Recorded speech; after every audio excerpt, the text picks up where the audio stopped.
بسم اللہ الرحمن الرحیم۔ ماں باپ مربی ہوا کرتے ہیں نا، ماں باپ کو دیکھ کر ہی اولاد اپنے رویوں اور اپنے طریقوں کو مرتب کرتی ہے۔ اگر امام حسن، امام حسین، جناب زینب اللہ کے دین کی خاطر اتنا کچھ اپنی قربانیاں اور اپنا قربان کر سکتے ہیں تو اس کا سبب یہ ہے کہ انہوں نے دیکھا کہ میرے بابا کے ساتھ کیا ہوا، ہماری ماں کے ساتھ کیا ہوا۔ گھرانے نے سوائے ہمارے لیے نظام ہدایت مرتب ہو جائے۔ آج اتنی مدت گزرنے کے بعد یہ ایک مجلس ہے جس میں سینکڑوں کی تعداد میں لوگ تشریف فرمائے جی۔ شہر میں ایک ہی وقت میں ایک ہی دن میں کوئی 15-20 مجلسیں ہو رہی ہوں گی اور سب جگہ بڑے اجتماعات ہیں۔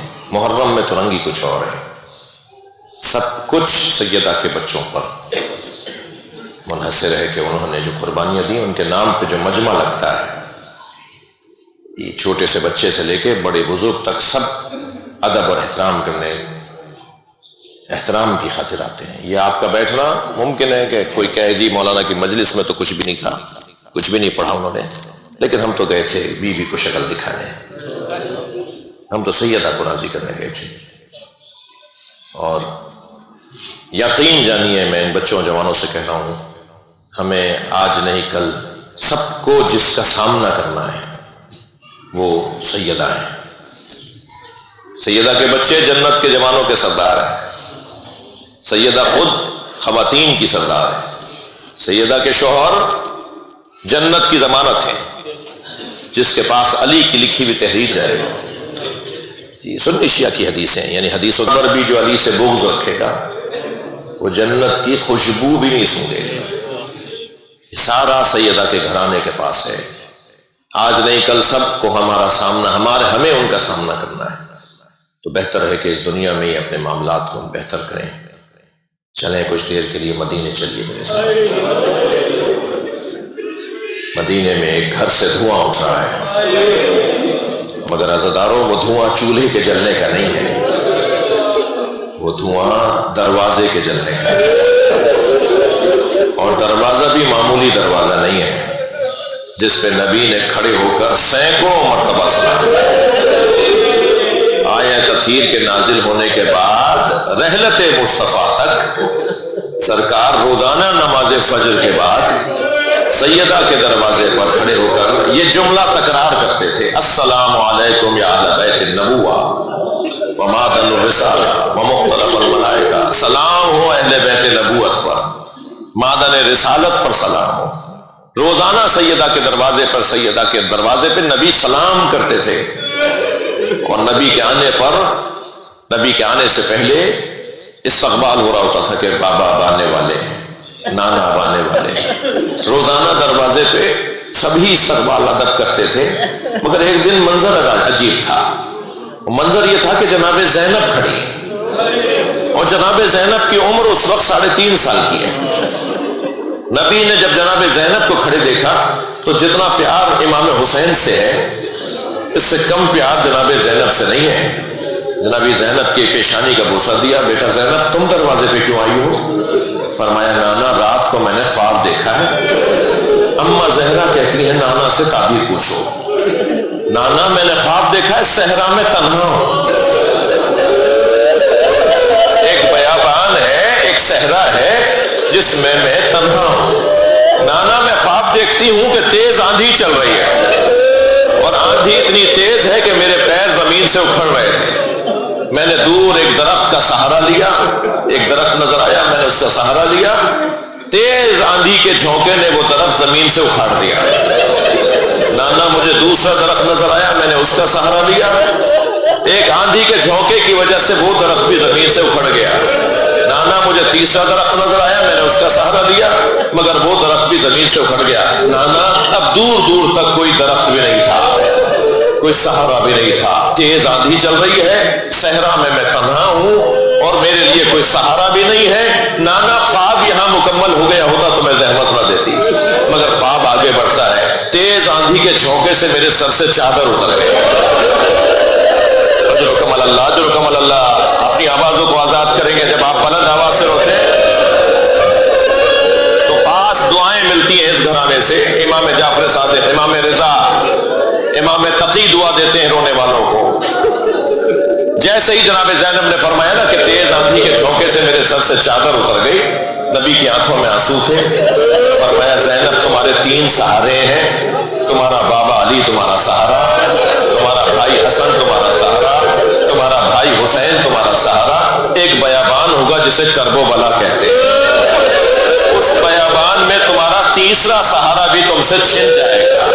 پھر اسی بیابان میں تمہارے سر سے چادر اتاری جائے گی. میں رونے والوں سے سوال کروں، جس کا علی اکبر جیسا بھتیجا ہو، جس کا عباس جیسا بھائی ہو، وہ سوچتی ہوگی نا کہ کون ہوگا جو میرے سر سے چادر اتارے گا. مگر جب کربلا کے میدان میں عباس مارا گیا، علی اکبر مارے گئے، حسین شہید ہو گئے، تو اب کربلا کا میدان تھا اور زینب کے سر سے چادر اتاری گئی. اس بیوی نے دیکھا تھا کہ میرے بڑوں کے ساتھ کیا ہوا ہے. آپ کی آنکھوں میں آنسو ہیں. جب جناب زہرا کی شہادت قریب ہوئی نا، شاید جناب زہرا چاہتی ہیں میری زینب کا تذکرہ کرو. میرے ذہن میں بار بار جناب زہرا سے جڑی ہوئی چیزیں جو جناب زینب کی ہیں وہ آ رہی ہیں. شاید بی بی زہرا چاہتی ہیں میری زینب کا ذکر کرو. جب جناب زہرا کی شہادت ہونے لگی نا، تو میری بی بی زہرا سلام اللہ علیہا نے پہلے مولا علی کو بلایا، وصیتیں فرمائیں. پھر فرمایا میرا حسن حجرے میں بھیج دو. پھر فرمایا اب میرے حسین کو حجرے میں بھیج دو. اور ہر ایک سے ان سے متعلق جناب زہرا نے وصیتیں فرمائیں. تمہارا یہ کام ہے، تمہیں یہ کرنا ہے.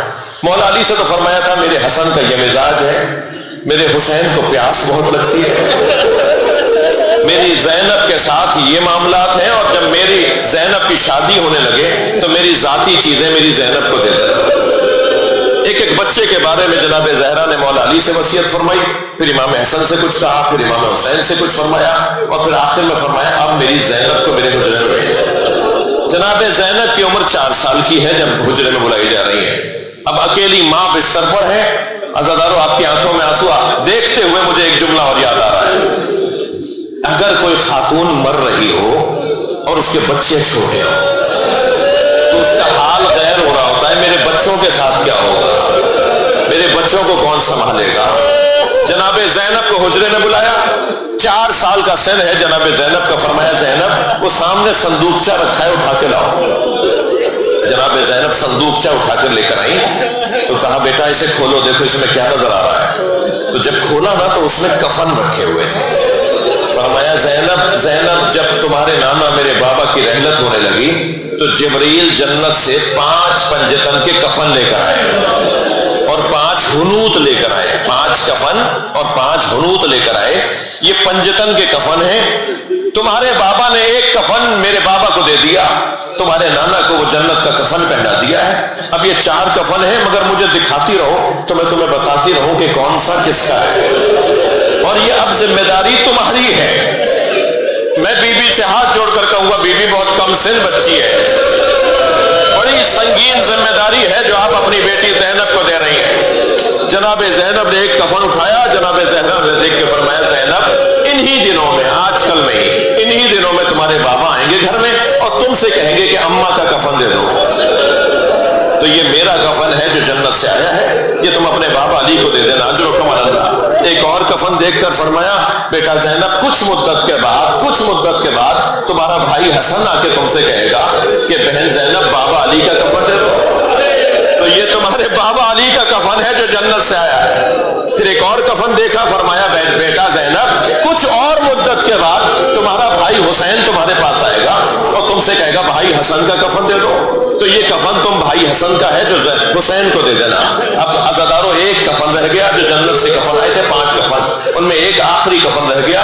اسے دیکھ کر جناب زہرا روئی. تو جناب زینب نے فرمایا اماں یہ کس کا کفن ہے؟ تو روتے ہوئے فرمایا یہ بھی حسن کا کفن ہے. یہ 5واں آخری کفن بھی حسن کا کفن ہے. تو کم سن تھی نا، فوراً فرمایا بھائی حسین کا کفن.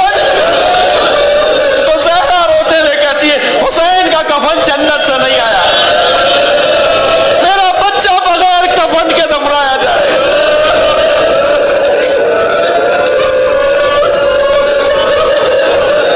اجرکم اللہ.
ساتھ اختلاف چل رہا تھا، ہم میاں بیوی میں تکرار چل رہی تھی کچھ دنوں سے، تو میری زوجہ نے پھر کچھ ایسا کہا کہ مجھے غصہ آیا، اور غصے میں تکرار میں نے ایک اپنی زوجہ کو تماچا مار دیا۔